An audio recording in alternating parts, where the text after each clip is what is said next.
శ్రీ శ్రీ శ్రీ దత్తగిరి మహారాజ్ 47వ వార్షిక అమరతిథి సందర్భంగా 37వ పాదయాత్ర బెల్లాపూర్ ఆశ్రమం నుండి బర్దిపూర్ ఆశ్రమం వరకు మాతృశ్రీ అనసూయమాత శ్రీ శ్రీ శ్రీ 1008 వైరాగ్య శిఖామణి అవధూత గిరి మహారాజ్ వారి ఆశీస్సులతో శ్రీ శ్రీ శ్రీ 1008 మహంత్ మహామండలేశ్వర్ డాక్టర్ సిద్ధేశ్వర నందగిరి మహారాజ్ ఆధ్వర్యంలో రథయాత్ర పాదయాత్ర పల్లకి సేవ ఘనంగా నిర్వహించారు. సద్గురు శ్రీ శ్రీ శ్రీ 1008 వైరాగ్య శిఖామణి అవధూత గిరి మహారాజ్ సంకల్పం సనాతన ధర్మాన్ని కాపాడటానికి ఏర్పాటు చేసిన అద్వైత సిద్ధాంతకర్త జగద్గురు ఆదిశంకరాచార్యుల 108 విగ్రహాలు స్థాపించాలని సంకల్పం తీసుకున్నారు. అందులో భాగంగా దత్తగిరి మహారాజ్ 47వ వార్షిక అమరతిథి సందర్భంగా మొట్టమొదటి జగద్గురువు ఆదిశంకరాచార్యుల విగ్రహాన్ని శ్రీ దత్తగిరి మహారాజ్ ఆశ్రమం బర్దిపూర్లో విగ్రహ ప్రతిష్టాపన చేశారు. ఈ కార్యక్రమంలో తడేలప్ప రాజేశ్వర్ శివస్వామి మహారాజ్, ఉజ్వల్ రెడ్డి, దత్తగిరి ఆశ్రమ మహారాజ్ చారిటబుల్ ట్రస్ట్ అధ్యక్షులు అల్లాడి వీరవేశం, విశ్వమానవ ధర్మ అధ్యక్షులు నీలం వెంకటేష్, రంజోల్ రాజయోగ పీఠాధిపతులు రాచయ్యస్వామి, రాజేశ్వర్, షేరి నరసింగరావు, మహిళలు, భక్తులు అధిక సంఖ్యలో పాల్గొన్నారు.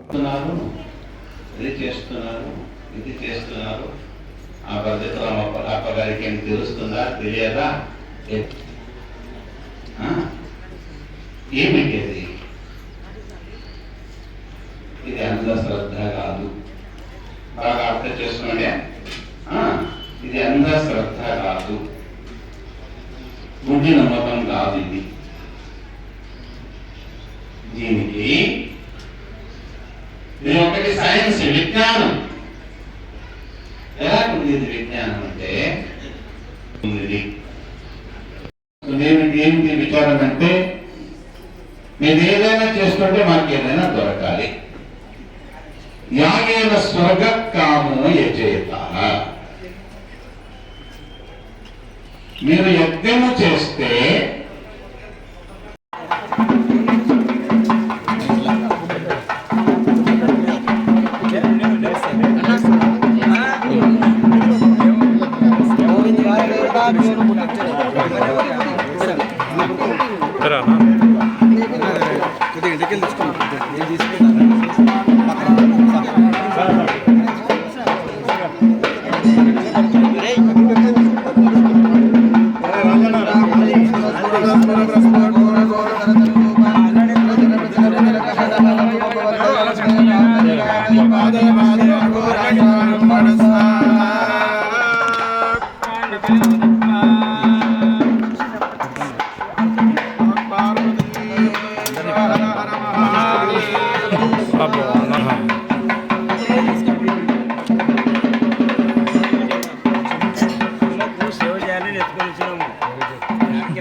हर हर शंकर शंकर हर हर शंकर जय जय शंकर हर हर शंकर जय जय शंकर हर हर शंकर जय जय शंकर हर हर शंकर जय जय शंकर हर हर शंकर जय जय शंकर हर हर शंकर जय जय शंकर हर जय जय शंकर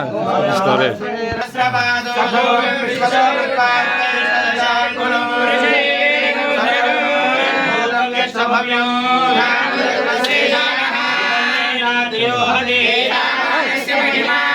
ఛాయాగుం చ పురుషః దస్యామృతం దివి పురుషః సేహా భవాత్ పునః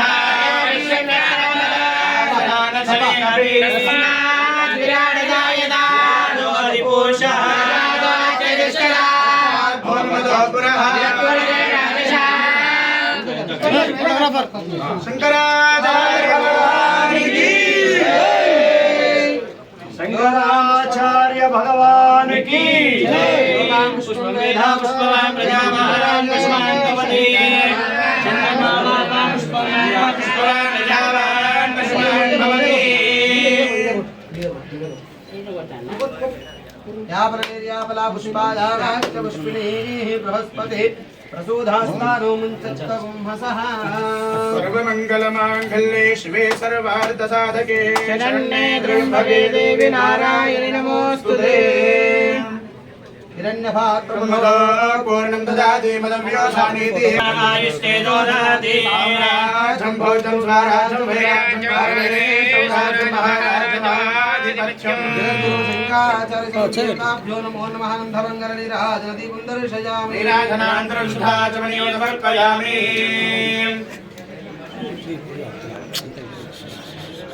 कर्पूरवर्णं करुणावतारं संसारसारं मृगेन्द्रहारं सदा सन्नोदयाविन्दे भवं भवानी सहितं नमामि साक्षात् श्रीं शङ्कराचार्य गुरुपरम्परा देवताभ्यो नमः नन्दमङ्गलनिराजनदी శ్రీ శ్రీ శ్రీ దత్తగిరి మహారాజు వారు యోగి దిగంబరులు దిగంబర స్వాములు వాళ్ళ జననం 1922వ సంవత్సరంలో జరిగింది.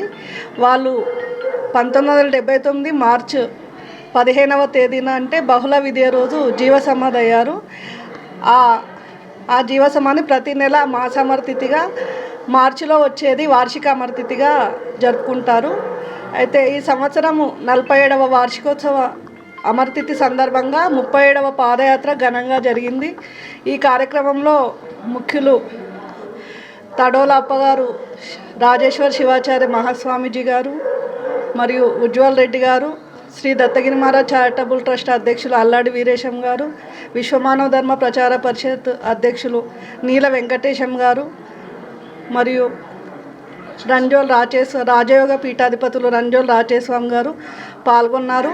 ఇక్కడ జరిగే కార్యక్రమాలన్నీ ప్రజలందరూ సుఖ సంతోషాలతో ఉండాలని కోరుకుంటూ 47వ వార్షిక అమర్తిథి సందర్భంగా అప్పగారి గురుస్థానమైన బద్రీనాథ్ జోషిమఠ్ ఆదిశంకరాచార్యుల వారి విగ్రహాన్ని ఈ వార్షిక అమర్తిథి సందర్భంగా విశేష కార్యక్రమం జరుపుకుంటారు. మా గురువుగారైన సద్గురు శ్రీ శ్రీ శ్రీ 1008 వైరాగ్య శిఖామణి అవధూతగిరి మహారాజ్ సంకల్పం 108 ఆదిశంకరాచార్యుల విగ్రహాలు స్థాపించాలని వారి సంకల్పం. వారిలో మొట్టమొదటిగా 47వ వార్షిక అమర్తిథి సందర్భంగా ఆదిశంకరాచార్యుల విగ్రహాన్ని శ్రీ దత్తగిరి మహారాజ్ ఆశ్రమం బర్దీపూర్లో ఈరోజు విగ్రహ ప్రతిష్టాపన జరిగింది. ఇంకా మరెన్నో విగ్రహాలు అక్కడక్కడ మందిరాల్లో ప్రతిష్ఠించాలని అప్పగారి సంకల్పం. అందరికీ నమస్కారము. ఇవాళ బర్దీపూర్ గ్రామంలో అప్పాజీ గారు రాత్రి ఫోన్ చేసి చెప్పింది ఇక్కడ మహామృత్యుంజయ జపం కార్యక్రమం జరుగుతుందని. వాళ్ళ దాంట్లో పాల్గొనటం నాకు ఎంతో సంతోషం ఇచ్చింది. ఎందుకంటే అటువంటి అవకాశాలు చాలా తక్కువ దక్కుతాయి. అదేవిధంగా ఇవాళ ఇంత మంచి రోజున జగద్గురు శంకరాచార్య గారి విగ్రహ ప్రతిష్టాపన కూడా అయింది. చాలా పెద్ద సందేశం నాకు అప్పాజీ గారు చెప్పిన ఇంతకుముందు ఏంటంటే ప్రతి కులానికి ఒక గురువు ఉంటాడు, కానీ మన హిందూ మతానికి గురువు ఒకరే ఒక గురువు, అది ఆదిశంకరాచార్య. ఆయన ఆ రోజు ఆ సమయంలో అందరి హిందువులను కలుపుకొని పోవడానికి ఆయన ప్రయత్నం చేయకుంటే ఇవాళ మన మతం ఉంటుందో లేదుందో అనే ప్రశ్నార్థకమైన ప్రశ్న తలెత్తుతుండే. ఆయన ఆ రోజు చేసిన ఈ సేవలకు, ఆ రోజు మన హిందూ మతానికి ఆయన ఐక్యతగా నడిపించినందుకు మనం కూడా మన వంతు కృషి చేసి ఇవాళ మొట్టమొదటి విగ్రహ స్థాపన చేసినాము. చాలా పెద్ద సంకల్పంతో ముందుకెళ్తున్నారు అప్పాజీ కానీ, చైర్మనే కానీ, అలాగే ఇక్కడ ఉన్న అంత ప్రముఖులు, పెద్దలు, పండితులు అందరూ కూడా. ఈ 108 విగ్రహాల స్థాపన అది కూడా ఏంటంటే ఎక్కడనో రోడ్ల మీద, చౌరస్తాల మీద కాకుండా మందిరాలలో, ఎక్కడనో ఆశ్రమాలలో ఏర్పాటు చేద్దామని వాళ్ళు ప్రయత్నము. దాన్ని చాలా అభినందించదగిన విషయము అప్పాజీ గారు. దానికి మా వంతు సాయం కూడా ఏమైనా ఉంటే మేము తప్పకుండా చేస్తామని చెప్తున్నా ఈ సందర్భంగా. ఎందుకంటే ఇది ఒక కులానికో ఒక వ్యక్తికో చెందినది కాదు. ఇది మనం మొత్తం మతానికి సంబంధించింది, హిందూ మతానికి, సనాతన ధర్మానికి సంబంధించిన విషయం ఇది. అసుంటి మహా వ్యక్తికి మనం ఎంత చేసినా తక్కువనే. కాబట్టి ఈ సంకల్పంలో మీతో పాటు మేము కూడా ఏదైనా ఉడతభక్తితో ఏదైనా కొంచెం సాయం తప్పకుండా చేస్తాము. మమ్మల్ని ఇక్కడ పిలిచి, ఇక్కడ ఇంత మర్యాదపూర్వకంగా మమ్మల్ని పిలిచి ఇక్కడ ఇది మాకు ఈ అవకాశం ఇచ్చి ఇందులో పాల్గొనడానికి మీరు కాల్ చేసి మమ్మల్ని పిలిచినందుకు మరియు ఇంకోసారి చేతులెత్తి నమస్కరించి ధన్యవాదాలు తెలుపుతున్నాను. శ్రీ గురుభ్యో నమః. ఇవాళ ఆది శంకరాచార్యుల వారి విగ్రహ ప్రతిష్ఠ సందర్భం లోపల అందరం ఇక్కడ జమైనము. ఎందరో ఒక 5 సంవత్సరాలు పరిపాలిస్తే వేల సంఖ్య లోపల ఇవాళ వాళ్ళ విగ్రహాలు ఉంటాయి. అలాంటిది మన సనాతన ధర్మాన్ని కాపాడినట్లాంటి ఆది శంకరాచార్యులు, ఆ రోజే ఆది శంకరాచార్యుల వారు లేకపోయింటే మన హిందూ ధర్మం మొత్తం బౌద్ధ ధర్మంగా మారిపోయేదో, ఏ కులం కిందికి వెళ్ళిపోయే వాళ్ళమో మనకు తెలియదు. అలాంటి విషయాల్లో వారు వచ్చి 4 దిక్కుల తూర్పు, పడమర, పశ్చిమ, ఉత్తరం లోపల 4 పీఠాలు ఏర్పరిచి ఇలాంటి ధర్మాన్ని కాపాడుతూ వచ్చిండ్రు. అలాంటి వ్యక్తి యొక్క ఆ స్వామీజీ యొక్క విగ్రహ ప్రతిష్ఠ చేయాలని మా అప్పగారికి చాలా పెద్ద సంకల్పం వచ్చింది. ఇది చిన్నప్పగారు, పెద్దప్పగారు ఒకరికొకరు తోడై ఇలాంటి కార్యక్రమం నెరవేర్చాలన్న కార్యక్రమానికి మేము కూడా తోడై ఉంటున్నాము. అందరం కూడా మనం కలిసి ఎక్కడ విగ్రహాలు స్థాపన చేయాలనుకుంటే మాకు ఇక్కడ తెలియపరిస్తే విగ్రహం మేము ఏర్పాటు చేస్తాము, మిగతా కార్యక్రమం మీరు చేయాలి.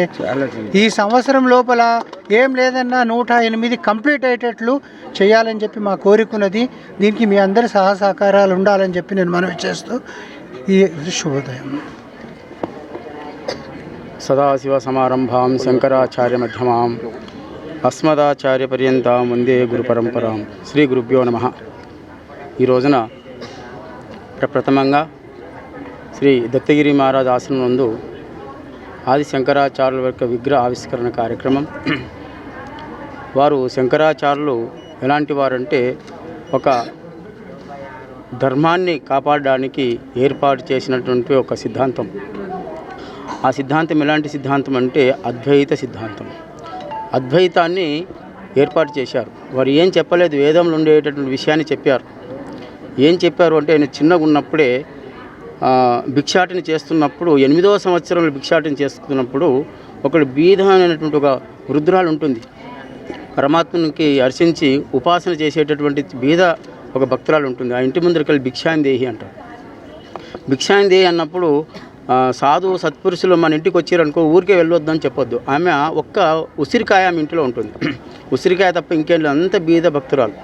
అయితే ఏం చేయాలి, బ్రహ్మచారి వచ్చి అడుగుతున్నాడు, దీనికి ఏం చేయాలని చెప్పేసి ఆ ఉసిరికాయను తీసుకొని వెళ్ళి ఆయన జోలలు వేయడం జరుగుతుంది.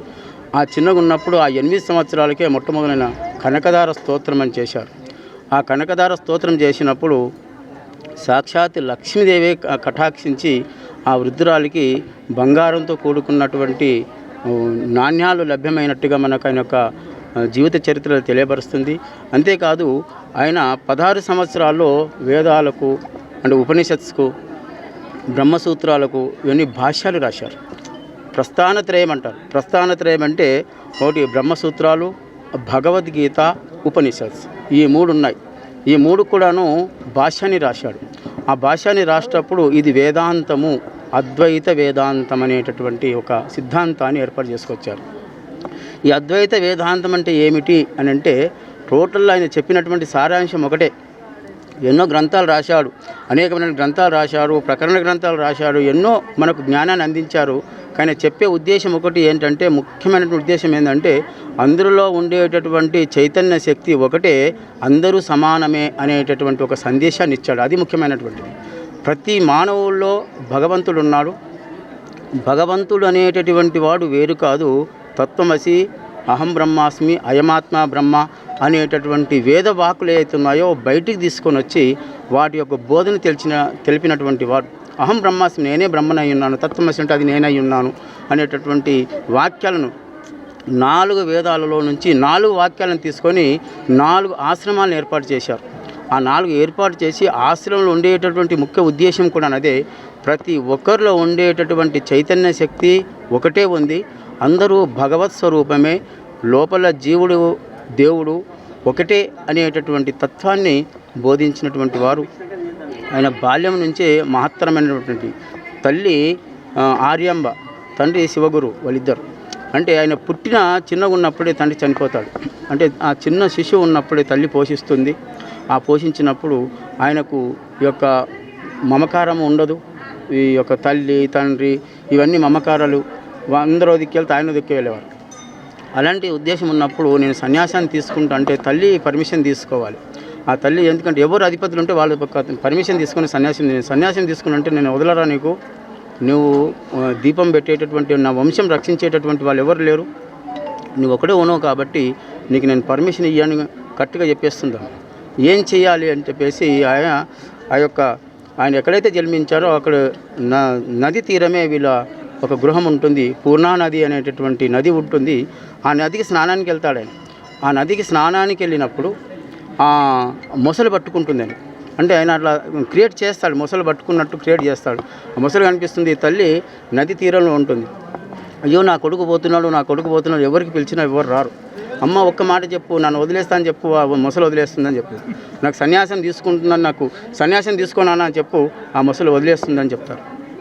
అలాంటప్పుడు ఆ తల్లి అంటుంది, సరేనైనా ఎక్కడైనా జీవించు, చల్లగా జీవించు అని చెప్పేసి నువ్వు సన్యాసం తీసుకో అని చెప్పినప్పుడే మొసలి మాయమైపోతుంది.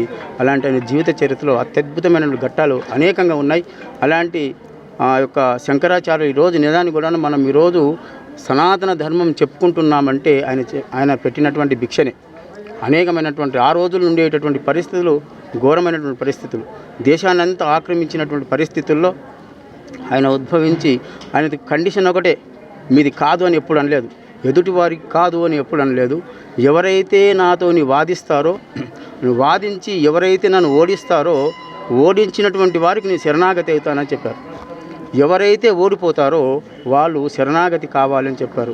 ఈ రకంగా భారతదేశం ఉండేటటువంటి కర్మ సిద్ధాంతం కావచ్చు, అన్ని రకమైనటువంటి సిద్ధాంతాలు కావచ్చు, అందరితో నేను వాదించి మండన మిశ్రమకు ప్రమాణం అలాంటి వాళ్ళని అందరినీ ఓడించి ఒక అద్వైత సిద్ధాంతమే కరెక్ట్ ఉంది అని వాళ్ళతోని ఎవరైతే కాదన్నారో వాళ్ళతోనే నిరూపించి ఆయన వాళ్ళ మతము ఏదైతే ఈయన సిద్ధాంతం ఉందో ఆ సిద్ధాంతంలో శిష్యునిగా చేసుకున్నటువంటి వారు శంకరాచార్యుల వారు. ఈరోజు భగవంతుడు అని అంటున్నామంటే పూర్వం ఋషులు ఉన్నారు, ఋషులు దాన్ని రక్షించారు. ఋషుల తర్వాత ఇలాంటి ఆచార్యులు వచ్చారు, ఆచార్యుల తర్వాత ఇప్పుడు గురువులు ఉన్నారు, స్వామీజీలు ఉన్నారు. అనేక మంది ఈ ధర్మ రక్షణ అంటే ఒక్కరితోనే అయ్యేటటువంటిది కాదు, ప్రతి ఒక్కరు కూడా కంకణం కట్టి ఇది ముందుకు సాగేటటువంటి తత్వం ఉంది. కాబట్టి దాన్ని గుర్తించే అవధూతగిరి మహారాజు గారి ఆధ్వర్యంలో ఈ యొక్క దత్తగిరి మహారాజ్ చారిటబుల్ ట్రస్ట్ వారి యొక్క సౌజన్యంతో ఈ యొక్క కార్యక్రమాలు ఇంతమంది సేటు అన్నారు. ఇంతమంది ఒక సంవత్సరం లోపల విగ్రహాలన్నీ ప్రతిష్టాపన చేద్దామని అప్పగారంటే సంవత్సరం కాదు 6 నెలల లోపలనేది కంప్లీట్ చేద్దామండి అనేటటువంటిది మా అల్లాడి వీరేశం గారు చైర్మన్గా అన్నారు. ఉజ్జల రెడ్డి గారు ఇప్పుడే మీ ముందు మాట్లాడారు. మాతోని అయినంత సహాయం ఏదైతుందో సహకారం ఏదైతే మేము చేస్తామన్నారు. మనం తప్పకుండా ప్రతి ఒక్కరి బాధ్యత ఉంది. మనం ధర్మం రక్షించాలంటే ఇలాంటి ఆచార్యుల యొక్క ఇవాళైతే ఏం బోధించారో అది కనీసం చెప్పడానికన్నా మనం ప్రయత్నం చేసి ముందుకెళ్ళాలి. అలాంటి ప్రయత్నమే మొట్టమొదటి ఈ దేశాన్నంతా మనం ఉద్ధరించలేం, కానీ ఉడత భక్తిలాగా ఈ యొక్క దత్తగిరి మహారాజ్ ఆశ్రమం పీఠం బాధ్యత తీసుకుంది. ఈ ధర్మాన్ని రక్షించాలి, కాపాడాలి అనేటటువంటి బాధ్యత తీసుకుంది. అందులో విశాలమైనటువంటి ఈ ప్రపంచంలో భూమి ఆవగింజంతుంది, అందులో మనం ఎక్కడున్నాం, అందులో ఉన్న వాళ్ళనే మనము ధర్మానికి సహకరించాలనేటువంటి తత్వంతో ఇది ముందుకు రావడం జరిగింది. కాబట్టి ప్రతి ఒక్కరు కూడాను ఈ వర్గాలతో పని లేదు, అన్ని వర్గాలు ఒకటే. మన సంతతే వైవస్వత మనతో మనం ఉద్భవించాము. వైవస్వత మను శ్రద్ధ అనేటటువంటి దంపతులకు మన జన్మ వచ్చింది. బ్రహ్మ మానస పుత్రులైనటువంటి వాళ్ళతోని ఈ మానవ జన్మ వచ్చింది. కాబట్టి మనమందరం సమానమే అనేటటువంటి విషయము వేదాలు చెప్తున్నాయి. దాన్ని వక్రీకరించి రకరకాల మనం బోధిస్తున్నాం. వేదంలో చెప్పేటటువంటిది ఒకటే, అందరూ సమానమే, అందరూ పరమాత్మనికి అర్హత ఉంది, పరమాత్మని ఎవరైనా స్మరించవచ్చు, ఎవరైనా పూజించవచ్చు అనేటటువంటిది వేదంలో చెప్పినటువంటి వాక్యమే ఆయన మన ముందుకు తీసుకొచ్చారు. ఆయన గుర్తింపుగా ఆయనను ముందుకు తీసుకొని ఈ యొక్క సనాతన ధర్మం గురించి మనం బోధ చేసి ముందుకు వెళ్ళాలి అని తెలియజేసి భక్తులందరూ కూడా దీనికి సహకరించి ముందుకు తీసుకెళ్ళని తెలియజేస్తూ ఓం పూర్ణమద పూర్ణమిదం పూర్ణాత్ పూర్ణముదచ్యతే పూర్ణస్య పూర్ణమాదాయ పూర్ణమేవావశిష్యతే. శాంతి శాంతి శాంతి. ఓం శ్రీ దత్తగిరి నమః. ఈరోజు జగద్గురు శంకరాచార్య విగ్రహ ప్రతిష్టావిష్కరణ కార్యక్రమము. ఇది ఎటువంటిదంటే మనం ధర్మాన్ని రక్షిస్తే మనకు ధర్మం రక్షిస్తుంది. అటువంటిది మనం అనేటట్లాంటి నేనంటే ఒకటే అనేటట్లాంటిది అనేకంలో ఏకం ఉందని చెప్పినట్లాంటి చరిత్ర ఏముందంటే జగద్గురు శంకరాచార్యది. అనేక ప్రాణులు ఉన్నాయి, అనేక ప్రాణులు ఒకటే ఉండని చెప్పి అద్వైత సాంప్రదాయం చెప్తుంది. ఇది సనాతన ధర్మం చెప్తుంది కనుక ఆ ధర్మంలో మనమందరం నడవాలని చెప్పేసి ఉపదేశించినట్లాంటి జగద్గురు శంకరాచార్యులు వారికి ఏమన్నంటే వారి విగ్రహాలు ఒక 108 విగ్రహాలను ఒక సంవత్సరం లోపల కానీ పూర్తి చేయాలని చెప్పేసి అనుకుంటున్నాం. భక్తులు సహకరిస్తే 108 విగ్రహాలు ఎక్కడో రోడ్డు మీద కానీ చౌరస్తల మీద కానీ అట్లాంటి సత్పురుషుల విగ్రహాలు కాకుండా మనం ఎక్కడైతే దేవస్థానం ఉన్నదో అక్కడ గురుస్థానాన్ని ఏర్పాటు చేయాలి. ఎక్కడ దేవుడు ఉంటాడో అక్కడ గురువు ఉంటాడు, ఎక్కడ గురువు ఉంటాడో అక్కడ దేవుడు ఉంటాడు. అటువంటిది ఏమనంటే ఇప్పుడు పురాతన దేవాలయం ఎన్ని ఉన్నప్పటికైనా దేవాలయాలు గురుస్థానాలు లేవు. అందు గురించి అన్నట్ల ఈ గురుస్థానాన్ని అన్ని దేవస్థానాలు ఏర్పాటు చేయాలని చెప్పేసి తపన ఉన్నది. ఈ కార్యక్రమాన్ని మీరందరూ సహకరించి ఇది 108 విగ్రహాలను కొన్ని రోజులలో పూర్తి చేయాలని చెప్పేసి ప్రార్థన చేస్తున్నాం. దానికి మీ అందరు సహకారం ఇవ్వాలని చెప్పేసి ఆ స్వామీజీ గారు ఆశీర్వాదం ఉండాలని చెప్పి ప్రార్థన చేస్తూ అవధూత చింతన శ్రీ